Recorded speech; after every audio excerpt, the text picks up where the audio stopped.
Bueno, empiezo a grabar el encuentro de hoy, que es martes 11 de mayo, Rosh Hodesh, Sivan. Y ¿querés decir algo más, Dorita? Pedirte un favor. Vos tenés una luz detrás tuyo. Y la trato de tapar con la cabeza y de repente... Si la tapás con la cabeza va bien, si no, hace tanto reflejo que no se ve la cara. Sí. Discúlpame la interrupción. No, ya alguna vez me dijeron, por eso trato de quedarme quieto ahí, pero porque no tengo cómo ubicar la silla, sino se ve de todos lados. A ver, vamos a empezar a hablar un poquito de las consecuencias de lo que fue la Semana Trágica, ¿no? Lo primero que, digamos, terminó como consecuencia de esta semana es que se difundía el rumor fuertemente de que todo esto fue provocado por inmigrantes rusos judíos, como si fueran sinónimos, ¿no? Estos judíos rusos fueron los responsables y especialmente la juventud católica empezó a abrazar un juego patriótico, o un fuego, mejor dicho, una pasión patriótica que tenía como destinatario el odio a, a los extranjeros en general, pero especialmente a los judíos. Y entonces, obviamente que los responsables de este levantamiento, de esta huelga y de estos muertos y todo esto, eran los judíos rusos, ¿no? Así es como empezó a surgir post Semana Trágica, post pogrom, post huelga, que fue visto y leído en la sociedad argentina, y entonces era importantísimo que surjan asociaciones locales encargadas de salvar el país. Había una escoria extranjera que venía a contaminar nuestro país. Y entonces, como algo mencionamos la semana pasada, una de las asociaciones que surge en la misma fecha en la que estamos hablando es la llamada Liga Patriótica, que tenía un almirante como a la cabeza, como director o como dirección de esta liga, que nació en el centro naval, de tinte y de corte bien militar y bien católico. Se formaron grupos llamados defensores del orden. Escuchen bien las palabras porque Liga Patriótica, defensores del orden, son grupos bien claros, se llamaban guardias blancas, que en realidad eran lo mismo, pero como diferentes nombres que pueden pintar un poco la ideología y la manera de pensar de estos grupos. Y todo esto, yo creo que algo mencioné esa pasada, no me acuerdo exacto, estaba en medio de un gobierno radical que tenía como la sospecha desde el lado conservador, militar, argentino, de no estar a la altura de usar la fuerza necesaria o suficiente para poner el orden. Entonces estos grupos se proponían como para poder dar esta ayuda, entre comillas, a este gobierno tal vez no tan fuerte y poner orden.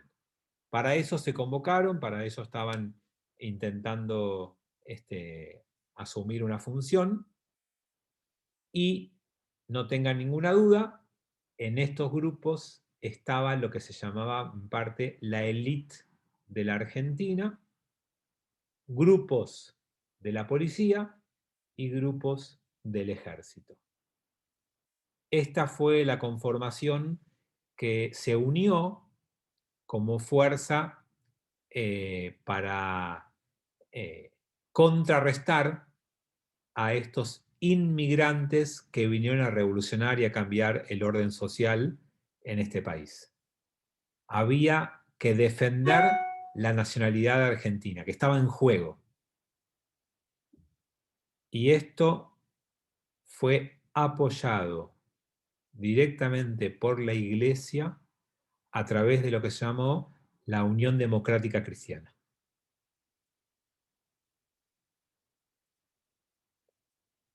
Entonces, todo esto que les estoy contando habla de esta semana trágica como un grupo conspirativo.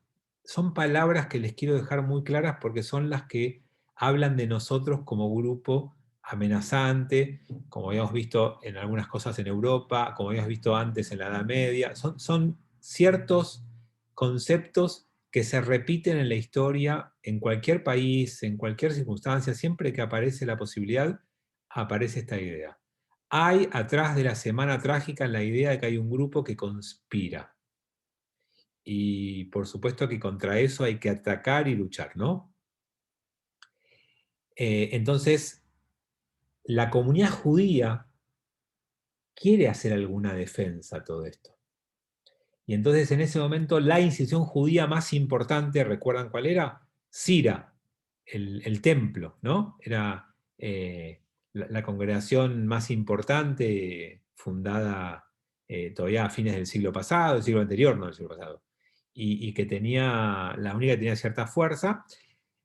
La idea que tuvo, hoy no sé si está bien juzgarla o no, hoy serían redes sociales, salió a pegar carteles. Esos carteles tuvieron como intención aclarar que los judíos no tuvimos la responsabilidad frente a los acontecimientos que se han vivido. Acuérdense que ya la semana pasada les conté los números, que nadie sabe los muertos, pero estamos hablando de cientos de muertos o de algún 1000 y pico de muertos, depende de la fuente de la que hablemos. Estamos hablando de muchos heridos, estamos hablando de una situación muy violenta, de varios días, de una huelga general de varios días, de enfrentamientos distintos, ¿se acuerdan? Digamos, esto lo vimos la semana pasada. Entonces, la colectividad judía salió a, a limpiar el nombre de la comunidad judía. No sé si fue la mejor estrategia, porque obviamente a todo esto que fue simplemente decir nosotros no fuimos, no decir quiénes fueron los culpables, ni acusar a nadie, sino simplemente intentar no quedar como los responsables y tratar de hablar de las buenas intenciones que tenía la comunidad judía en la Argentina, surgió la respuesta. Y la respuesta en la Argentina de aquel momento, con pocos judíos y con mucho más no judíos y con más recursos, implicó llenar las calles de Buenos Aires de carteles que hablaban en pro de la argentinidad y en contra de la colectividad judía. Y enfrentó a nuestra comunidad con la argentinidad. O eras patriota, eras nacionalista, eras argentino, o eras ruso judío.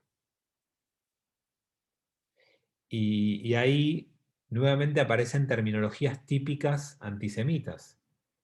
Los judíos están infectando al país. Esas palabras que después en la Shoah pusieron tan en evidencia, ¿no? que ya venían de un poco antes. Y por supuesto, los únicos responsables de todas las muertes y la masacre y la revolución eran los judíos. ¿Que saben qué los acusaban? Que ya en 1910, cuando la Argentina cumplió sus primeros 100 años en los festejos del centenario de 1910, ya habían querido opacar todo. ¿No se acuerdan que estaba este Simón Radovitzky, que era el anarquista que estuvo detenido, que quisieron liberarlo? Bueno, ahí hubo ya un intento de, según estas visiones antisemitas, de que los judíos arruinemos los festejos argentinos. Entonces, desde ahí decían que todo esto fue producido y movilizado por los judíos, ¿no? Divulgaron que la policía había hecho después de todo esto allanamientos y pesquisas en hogares judíos, rusos judíos, siempre no, judíos rusos era el lema, y habían encontrado ahí enormes cantidades de armas, de explosivos, de municiones, y todo era parte de esta revolución que los rusos querían hacer en la Argentina, como hicieron en Rusia, y querían tomar el gobierno, ¿no? Salgamos a defender a la Argentina, era la idea de todo este grupo.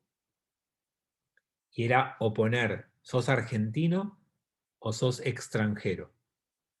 Esas dualidades siempre son de los grupos fundamentalistas, de los grupos que se quedan en la superficie, que no pueden profundizar nada, y que ponen estas falsas dicotomías. No sos o argentino o judío. Podés hacer las dos cosas al mismo tiempo, pero obviamente esto eran las miradas de estos grupos que querían exaltar lo extranjero de la composición judía y que querían defender la tradición y la patria en la Argentina. En esta misma época, en estos mismos días, semanas, justo salió un libro en la Argentina que hablaba justamente de una conspiración semita para destruir a la Argentina, ¿no? El autor era Tiberio Lolo, no sé si alguno lo conoce, no importa, pero para que sepan que justo en la misma época se publica un libro que estaba escrito de antes, porque no se pueden escribir. El libro fue publicado en febrero del 1919, perdón. Febrero del 19, no lo escribió desde la Semana Trágica hasta ahí. Lo que hubo es un texto que estaba ya preparado de antes, que estaba escrito, que se estaba terminando de escribir y que fue publicado justo en estos momentos, para que vean el cóctel, cómo todo esto prendió en la Argentina, ¿no? Entonces, a partir de la Semana Trágica, tenemos una campaña antisemita en la Argentina. Y debo decir, obviamente, con dolor, que la Iglesia formó parte de esta campaña. Y por supuesto, que la élite acomodada de la Argentina también. Y por supuesto, también contratados a sueldo, patoteros, patobicas, gente de baja calaña que eran como los contratados para poner la cara y el cuerpo. Como suele pasar, ¿no?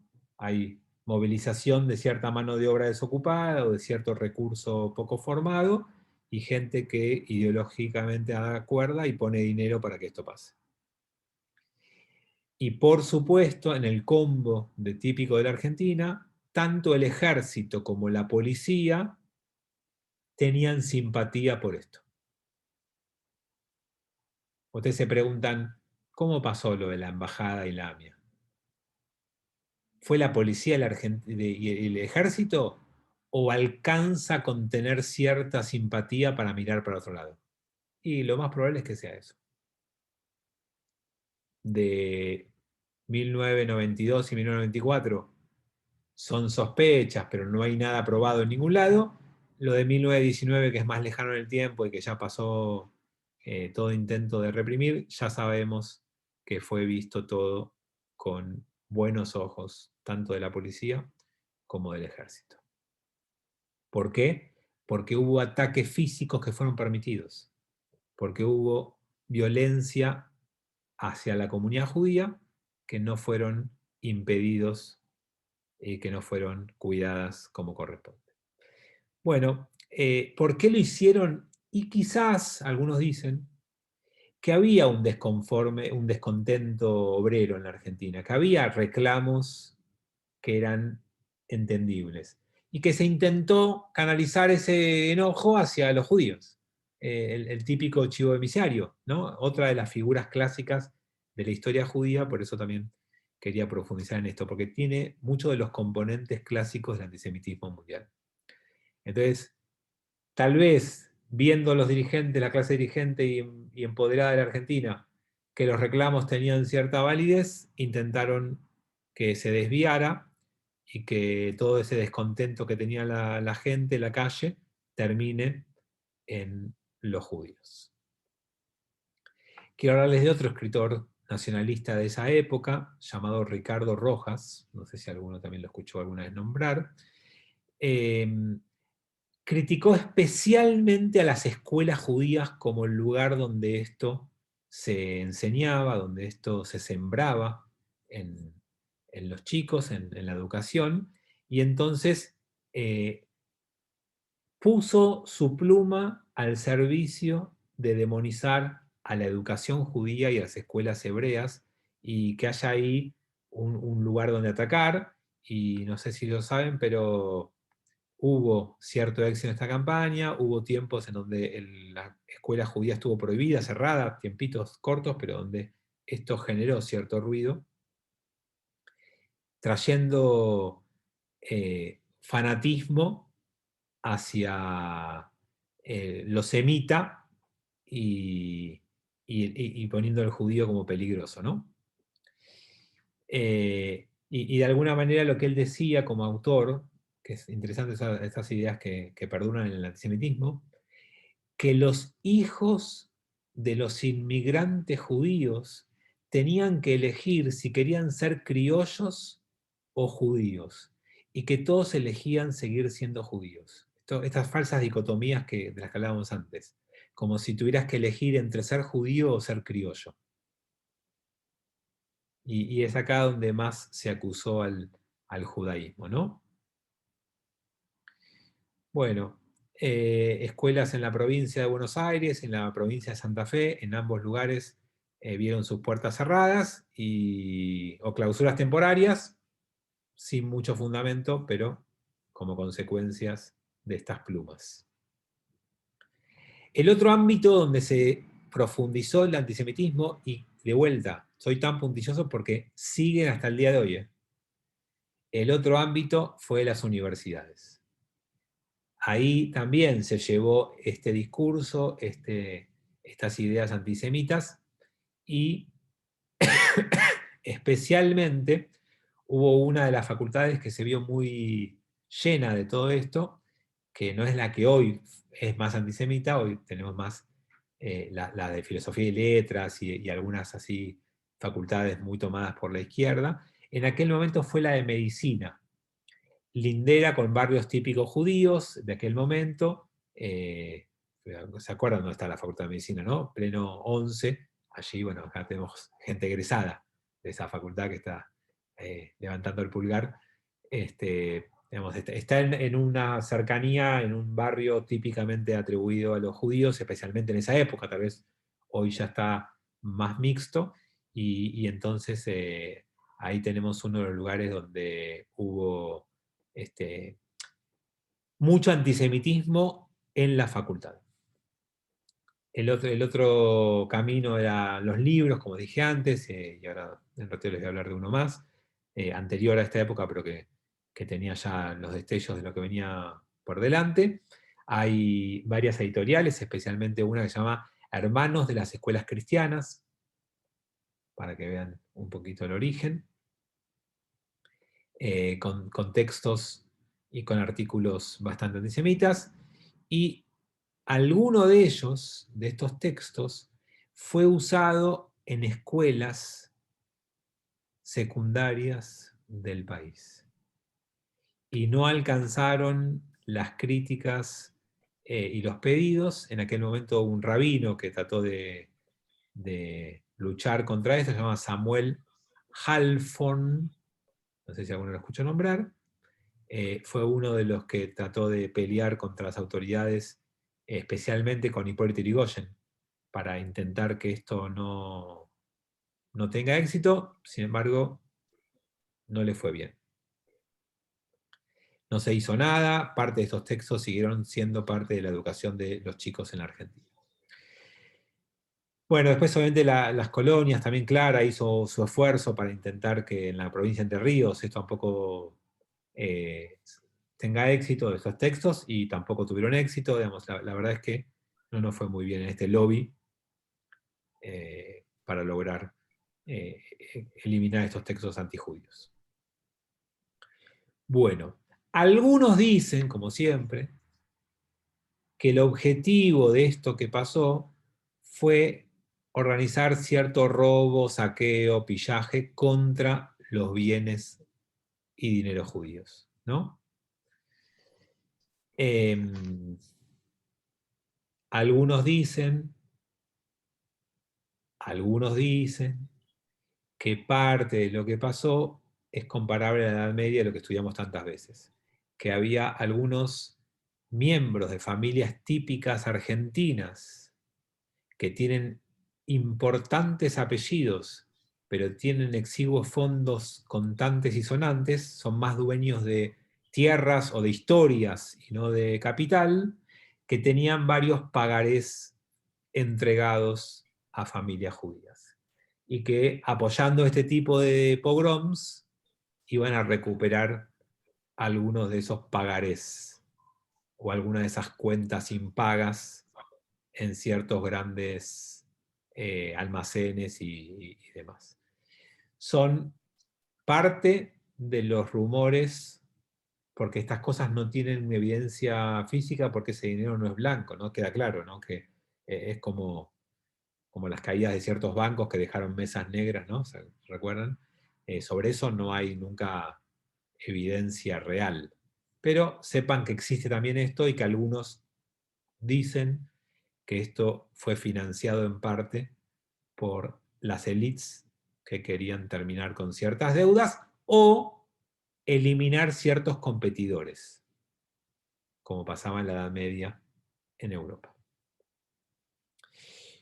Bueno, por supuesto que cuando uno cuenta las consecuencias y cuenta que hubo heridos y muertos, sabe que hubo heridos y muertos de origen catalán, de origen italiano, de origen alemán. Digamos, hay de diferentes orígenes, por supuesto, no eran todos judíos, pero la concentración de cantidad de judíos y de cantidad de víctimas en barrios judíos era totalmente desproporcionada. Un paralelo parecido se puede hacer con el proceso en la Argentina. Ustedes saben que el proceso militar de la Argentina del 76 al 83, que dejó en la Argentina desaparecidos y muertos, según las estimaciones que se hacen, el 10% era judío. Cuando en la Argentina el porcentaje de judíos es menor al 1%, 0,2, 0,3, y la cantidad de judíos perseguidos y desaparecidos judíos es el 10%, es claro que tenés allí cierta animosidad. Algunos dicen que era menos, pero que cuando la gente se enteraba que era judío, sufría más. Que las torturas y que lo que tenían como consecuencia esas desapariciones antes de matarlos, para los judíos eran más graves. Sea como sea, no hay dudas de que el judío la pasó peor por su condición. Bueno, sepan que eso ya había empezado en la Semana Trágica de 1919. También, como les dije antes, fueron saqueados y robados mucho más casas y comercios judíos que el resto. Bien, me quedan un par de temas para antes de cerrar el encuentro de hoy que quiero que veamos, por lo menos dos. Para contarles un poco también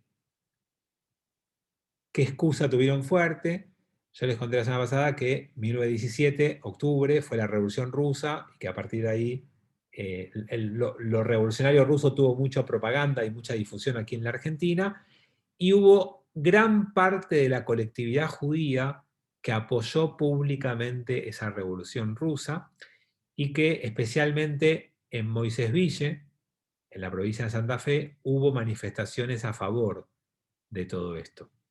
No digo que esto no se pueda hacer nada, estoy describiendo que esto fue parte de lo que enardeció o ayudó a difundir este antisemitismo y esta, por un lado, Semana Trágica, y después usar todo esto como material antisemita que perduró en nuestra sociedad hasta el día de hoy. Así que nada, sepan que hubo una manifestación judía en la Argentina a favor, hablo de individuos y de grupos, no de comunidades, a favor de la Revolución Rusa. Y todo esto obviamente trajo inquietud, preocupación y demás en los gobernantes de la Argentina, en la aristocracia típica argentina, y en alimentar la idea de la conspiración judía, ¿no? Como si los judíos fuéramos responsables de esa revolución y estuviéramos conspirados para extenderlo al resto del mundo. Bien, quiero contarles un tema más. En 1890, el diario La Nación fue publicando una novela. ¿Vieron cómo se publicaban las novelas en aquel momento? No sé si ustedes deben saberlo, algunos de ustedes mejor que yo. Y eran como fascículos o como partes de la novela en el diario. Y se iban entregando durante unos meses, se conformaba una novela. Hay una novela de un escritor que murió muy joven, que usaba un seudónimo conocido como Julián Martel. No sé si alguno lo escuchó. Muy bien, acá Tomás lo pone. El libro se llama La Bolsa, o la novela era La Bolsa. Resulta que en 1890 hubo un crack en la bolsa argentina. Los años previos fueron años de un gran desarrollo y crecimiento económico, para algunos desmedido, para algunos fuera de escala, para algunos con argentinos que ya querían ser europeos y compraban todo afuera. Entonces el granero del mundo que alimentaba al mundo quería vivir. Hay palacios en Argentina construidos en esos años. Estamos hablando de una época de mucho esplendor económico, no apoyado en bases sólidas. En lugar de usar ese capital de desarrollo de venta de materias primas en la industrialización y en la generación de infraestructura y en demás, se malusó. Los nuevos ricos querían vivir como en Europa ya enseguida. Bueno, diferentes situaciones que hicieron que la bolsa en 1890 tenga un crack con la caída de Juárez Selman, que era el presidente de aquel momento. No sé si alguno recuerda alguna de estas cosas de los colegios. Pero lo que les quiero contar es que en esa novela, en donde en la Argentina casi no había todavía muchos judíos, y en Buenos Aires no había, los que había estaban en el interior. Recuerdan que la mayoría fue llegando a las colonias del interior, y en Buenos Aires había muy poquitos, estaba incipiente la comunidad judía. Ya hay algunas referencias en la novela a la culpabilidad judía de la especulación y del crack. Entonces, quería contarles, así como entiendo que la Semana Trágica sembró un antisemitismo en la sociedad que nos lleva hasta el día de hoy, cuál fue alguno de los componentes previos que tal vez fueron llevando a esa conformación. Por eso, cuando lean, sobre todo en medios masivos, como era en aquel momento La Nación, cuando lean cosas que tengan tinte antisemita, no hay que minimizarlo, porque esto es lo que después queda como condimento cuando hay alguna situación que de alguna forma ayude a sacar antisemitismo. Estoy mirando un poquito los chats antes de dar la palabra a Armando, que levantó la mano, pero están a ver. Acá ponen seguramente la Liga Patriótica de que hablamos. Paraguay, Uriburu y Junín debe ser la Facultad de Medicina. La ley de residencia, la bolsa, la Belle Époque, o la Bella Época. Acá dice Roberto que la tuvo que leer La bolsa en el Pellegrini, lectura obligatoria. Armando, decime qué querés decir, que levantaste la mano. Sí, en 1890 en Londres quebró la Baring Brothers, que era la que le había hecho un préstamo alrededor de 1810, 1820 a la Argentina o a la ciudad de Buenos Aires, y creo que quebró en 1890 en Londres. Creo que eso también arrastró a la Argentina. Bueno, gracias por el dato, no lo sabía, no soy un especialista en la época ni el momento, pero sí les puedo decir que la caída, el crack de la bolsa estuvo de alguna manera motivado o producido por diferentes causas, desde políticas hasta económicas, pero sobre todo basadas en una estrategia argentina poco afecta a crecer con base sólida y a generar resultados que no son sostenibles. Digamos, y esto es un mal que nos acompañó siempre. Cada época buena que tuvimos, de buenos números o de buena perspectiva de lo que nosotros hacemos, nunca fue utilizada para sentar bases. Siempre se utilizó rápidamente, fácilmente, con atajos y nunca como situación de consolidación. No nos atañe eso. Yo lo que quería contarles simplemente es que esa estrategia, buena o mala, económica, producida por lo que fuera, fue endilgada a la especulación judía, aunque en la Argentina de aquel momento no había relevancia judía. No había ni gran cantidad de judíos, ni judíos demasiado metidos en el poder o en los manejos de las finanzas. No teníamos ese lugar en ese momento, como la obra de Shakespeare, aunque no haya judíos, igual los podemos acusar. Así que, nada, me refiero al mercado de Venecia, ¿no? ¿Se acuerdan? Conocen. Así que bueno, con esto cerramos el encuentro de hoy. Les súper agradezco. Me la banqué, llegué casi hasta el final. Corté unos minutos simplemente, pero estamos un poco mejor. Así que gracias, y en 5 minutos abrimos la de Torá. Buenas noches, que descansen, cuídense, y los espero el viernes de Shabbat y el domingo en Shavuot. Domingo a la noche y lunes a la mañana. Que te sigas mejorando. Gracias. Gracias. Cuídate, Fabián, que te mejores. Gracias. Gracias. A Israel High, que estaba bien complicado esto. Te mandé.